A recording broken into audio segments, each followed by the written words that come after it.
Hey, it's Mary and I'm back with another scrapbooking layout process video. Today I'm going to be using this beautiful paper by Paige Evans, Oh My Heart collection. And I'm just showing you this picture of a quilt that I found on Pinterest. I have a board on Pinterest that has all different sorts of inspiration from different forms of art to magazine to anything that really inspires me that I feel like I could create a layout with. And I can go ahead and leave a link below for my Pinterest account if you guys want to follow me on there. I'm hardly on there anymore. Do you guys get on Pinterest anymore? Gosh, it used to be the whole rage. And I know Kira and I have talked about that before. Like, we used to be obsessed with Pinterest. And I'm not on it anymore. Probably because you guys give me as much inspiration as I need. Anyway, here I am just cutting up a bunch of these papers. I cut the whole sheet up, and then I cut them in the little 2x2 squares, and then I cut each 2x2 square in an angle in half, and now I'm just going through and arranging everything. I really wanted to keep that kind of chevron look to the quilt along with the ombre effect. And I thought this paper was perfect for that because even in each different color that Paige put in this paper, there were lights and there were darks, and it was just in the way that the pattern worked. So I've gone ahead and I've gotten my pattern all put together, figured out exactly where I wanted the papers, and I'm going to start gluing them down. Now in the end, you're going to see, because I've put my embellishments and my photos and everything on top of it, you're going to miss that middle part where everything kind of comes together. But I love the effect that it has because it still looks like a quilt. And as you can see, I'm going to be scrapbooking about my daughter and while she was sleeping. So I've taken this beautiful cut file from the Hip Kit Club website and I have cut it out on a shimmery pearlescent white cardstock. Now, I'm going to give you a minute to think back, maybe rewind the video a little bit and see what is different between now and a few seconds ago. And if you can guess it, go down and make a comment on the video because I want to see if you see a difference, because I totally didn't even think of this until the end. I'm like, what happened? Well, it's because I ended up making the background paper like a week prior to finishing the rest of the layout. So there's your clue. And leave me a comment down below. Tell me if you could figure it out. And I'll tell you at the end. So anyway, now that I've gone on my little tangent, I've just taken my cut file. I really did not feel like gluing this cut file, and I should have, because this turned out to be a catastrophe and probably took the same amount of time as gluing it.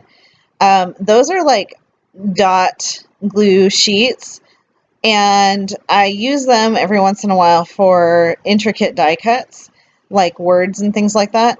And I thought that it would be easier because I was going to be putting this on top of vellum and then fussy cutting the vellum out, as you can see now.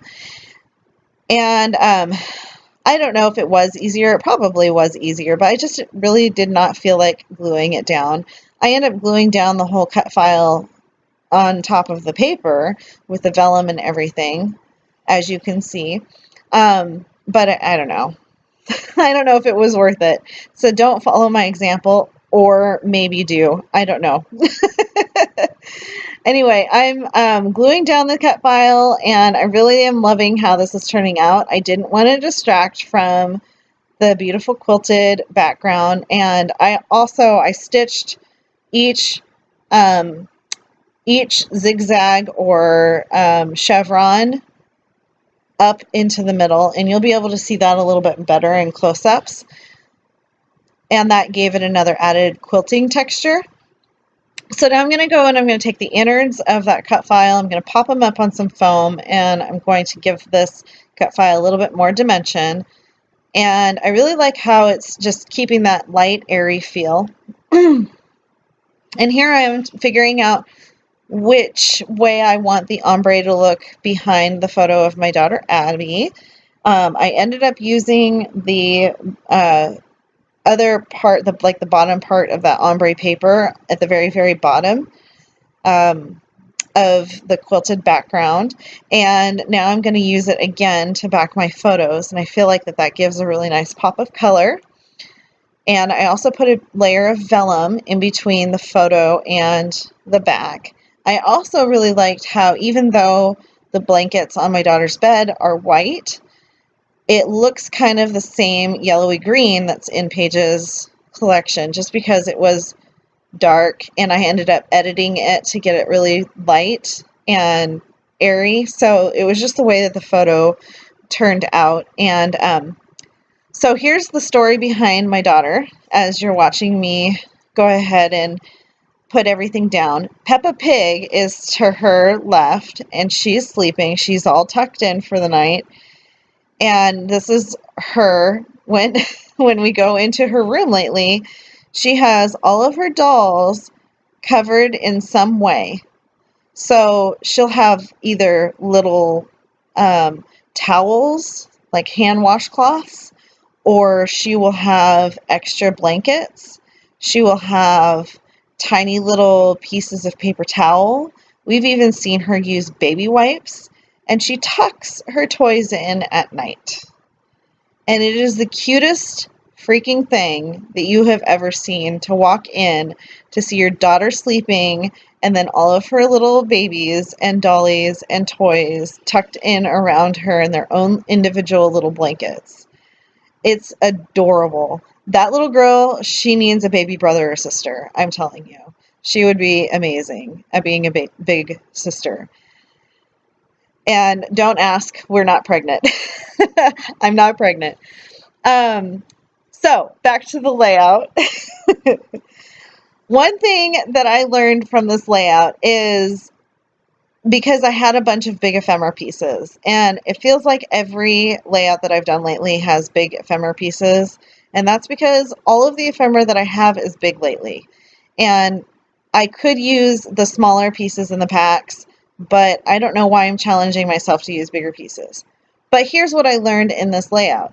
Because there's so much tiny detail in the background, that using the bigger pieces helped to break up that pattern a little bit, right? So if you're getting dressed, you're putting together an outfit for the day, the big outfit design gurus will tell you you can mix patterns together. You just put small patterns with big patterns, right?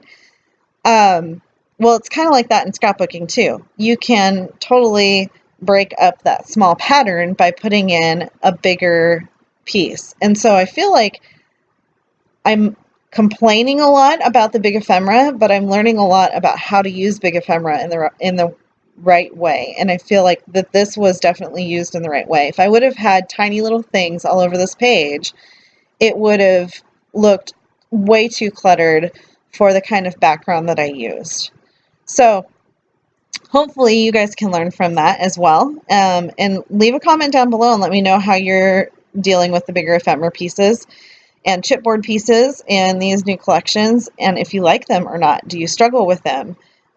Maybe leave me some tips, because I still feel like I struggle with them. I feel like I'm doing a little bit better lately, but yeah, just leave me a comment down below. So I also grabbed some of these butterflies from the Maggie Holmes Chasing Dreams collection, and I grabbed the chipboard that said Dreams on it because I had in mind this title of Sweet Dreams Peppa Pig, because Peppa Pig was in the photo.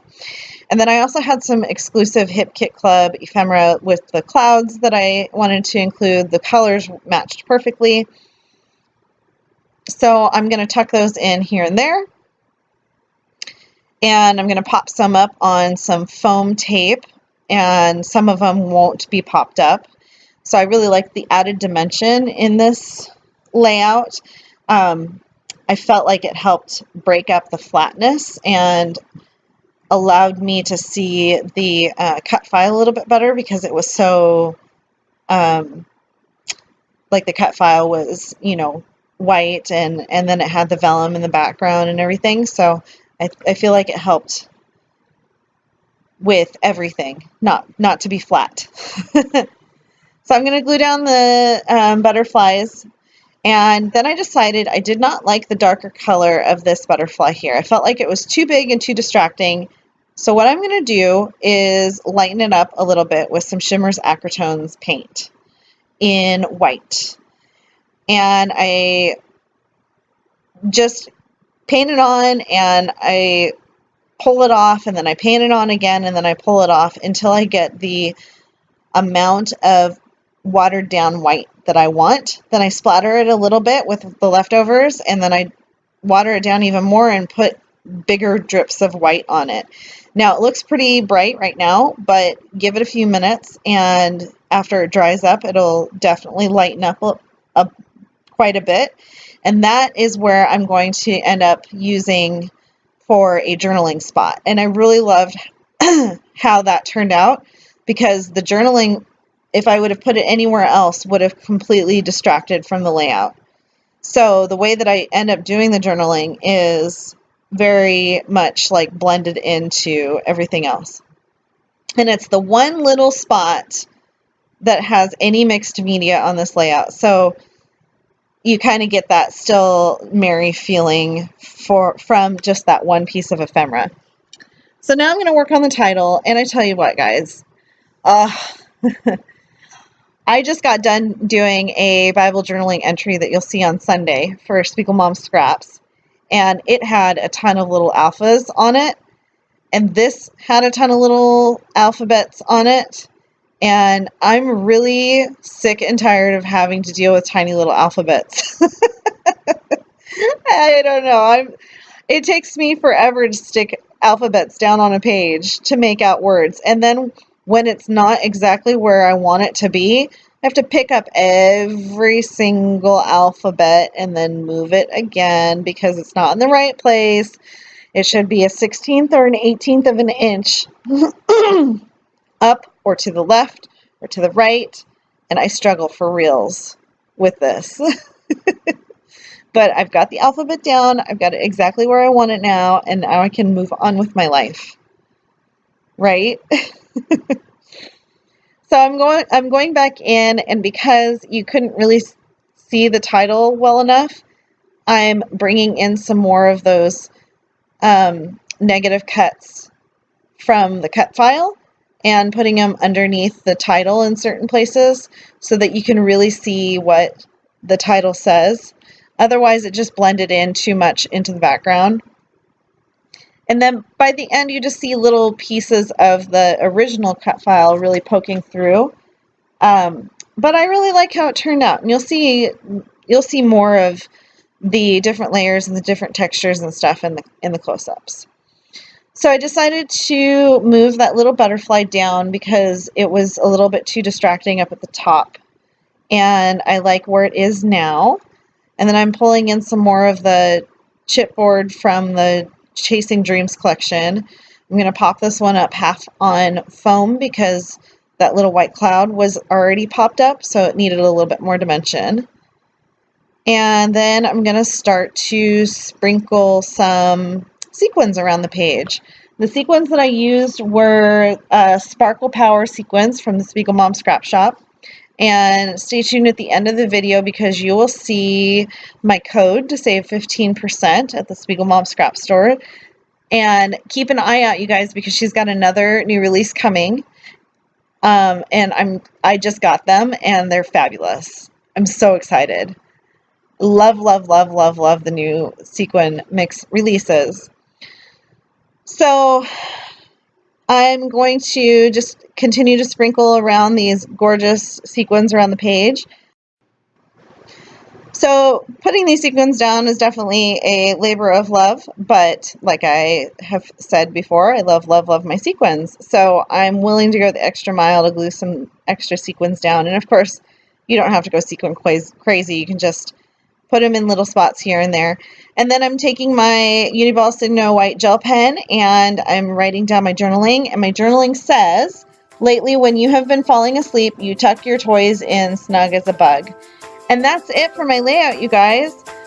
Please like and subscribe to our videos. If you're new to our channel, welcome. We are so glad that you're here. And for those of you who have stuck around and been a part of the Create, Craft, Repeat community, we love you and thank you so much for your support.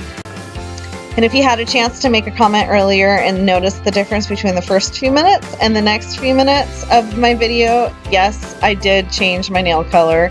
But remember, I had done the background a week before I did the actual layout. So that is the magic and the power of video editing, you guys.